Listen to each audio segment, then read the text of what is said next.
bien, il vient plus avec les enfants, parce que les enfants ont grandi. Ils ont un logement qui était trop grand ailleurs, et ils viennent se loger à cette vienne, donc ils sont plus à 2 voire 3 personnes.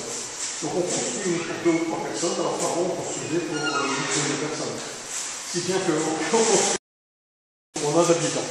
Bon, c'est comme ça, c'est la vie de la campagne qui veut ça.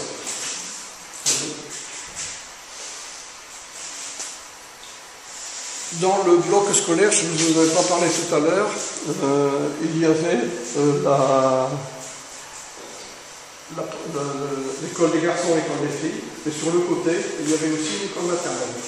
Mais là aussi, avec l'augmentation de la population, il a fallu construire une nouvelle école maternelle qui a été construite rue Michel de Soins, donc on est aujourd'hui avec 5 classes au départ.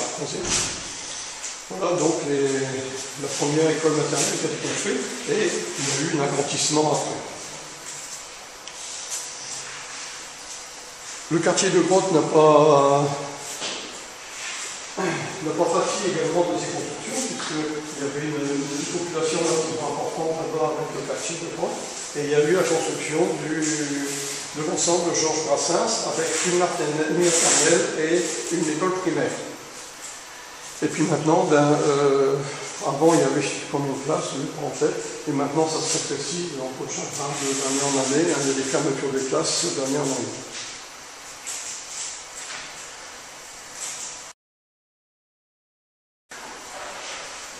La première rencontre officielle sur le terrain, donc on part du terrain là-bas et on vient dans ce terrain-ci. Et il y a eu donc en 1977 la première rencontre officielle au terrain du centre. Le foyer des anciens, qui était donc ici, que l'on connaît maintenant.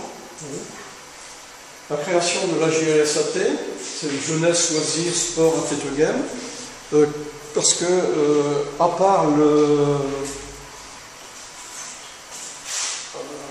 l'Union sportive de Tétogame, qui avait été créée par les amis des écoles, il n'existait pas de structure à proprement dit de sport. Et vu l'augmentation de la population, eh bien, le maire de l'époque, Jean-Pierre Top, a créé avec un certain nombre de personnes cette association de plusieurs disciplines.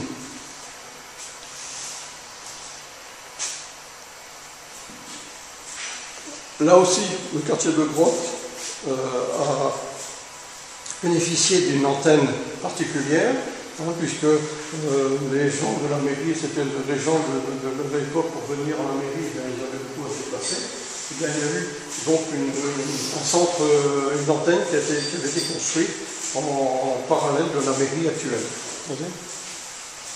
Donc voilà le terrain de foot qui existait ici derrière, qui existe toujours d'ailleurs, mais qui a été profondément remanié.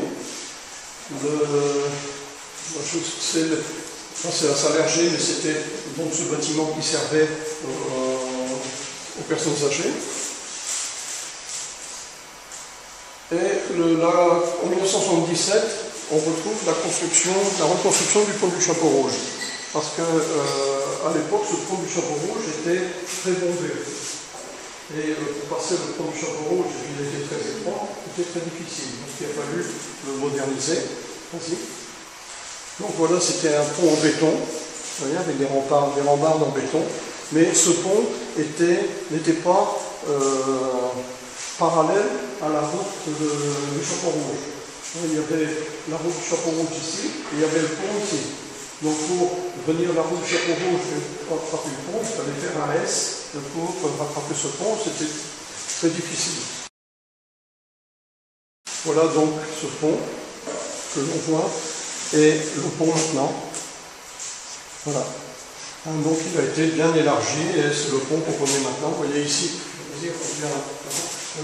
c'était... Bon, il y a eu, je ne sais pas si on pouvait passer à 2 voitures, je n'ai pas connu le pont. Mais s'il y avait 2 voitures qui passaient, ça devait être très difficile. Alors que maintenant, il y a 3 voies sur le pont. Alors on va commencer à revoir les différents lotissements qui se sont greffés par rapport aux différents lotissements qu'on a vus jusque maintenant. Lotissement des Platanes, qui se trouve en face du jardin du souvenir. En 1980, la deuxième salle de sport a été construite, qui se trouve ici, rue de Général Lucas. L'aménagement des ateliers municipaux qui se trouvent route de la Manche, qui vont d'ailleurs bientôt déménager, et l'aménagement du jardin du souvenir. Bon, pour ceux qui ne le connaissent pas, voilà le jardin du souvenir avec le monument qui a été inauguré en 1947. En 1982, c'était la création de l'école de musique, l'acquisition de terrain pour la future zone de loisirs, parce qu'il a fallu, avant de faire cette zone de loisirs, il fallait bien sûr acheter des terrains.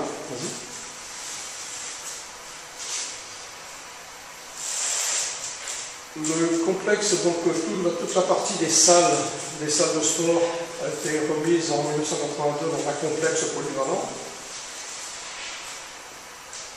L'inauguration de la mairie, puisque la mairie qui a été construite en 1962 devenue trop exiguë, vu l'accroissement de la population, et la mairie est donc arrivée où on la connaît maintenant, où il y avait à l'époque un café et une forge.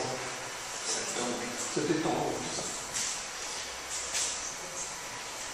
Étant donné que la mairie avait déménagé, eh bien l'ancienne mairie était aménagée en maison des associations. Et de même, étant donné qu'il n'y avait plus la forge, eh bien sur le côté de la mairie, on a ouvert une bibliothèque. Donc voilà l'hôtel de ville de l'époque. C'était dans les années 90 que j'ai dû prendre cette photo-là. Vas-y. Donc l'ancienne mairie qui est devenue maison des associations. Et la bibliothèque qui est donc jouxtée la mairie. En 1984, c'était le lotissement du Moulin, donc le lotissement qui se trouve en face du café au Moulin, là maintenant. Cette zone qui avait été achetée a été aménagée en 1985, pour en faire ce que l'on a maintenant. Donc il y a à l'époque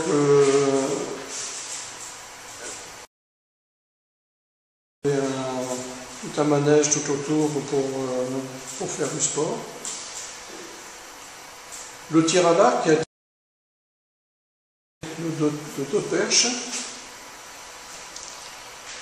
et la pose de la grille du jardin des souvenirs. Alors, voilà donc cette zone de loisirs. Et la porte qui se trouve à l'entrée du jardin des souvenirs a une histoire, il y a 1857. Mais c'était la porte de la caserne gendarme à Dunkerque. La caserne gendarme qui a été rasée, qui a explosé pendant la guerre, juste après la guerre, après 1945, il y a eu une explosion.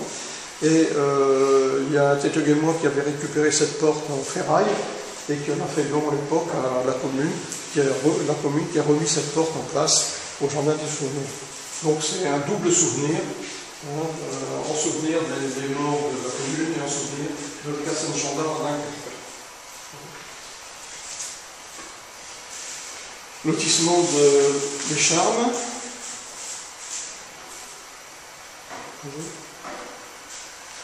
Ensuite, les Forsythia, qui se trouvent derrière Spar. La salle de Vigny, qui était donc une salle de sport qui a été construite au Chapeau Rouge. Et le doublement de la chapelle Notre-Dame-des-Neiges. Donc la salle des sports du Chapeau Rouge, la salle de Vigny, et le doublement. C'est-à-dire qu'au départ, quand elle a été construite, elle faisait la moitié, ici, elle s'arrêtait là. Et il y a eu donc une extension en profondeur de cette chapelle, la façade étant restée la même.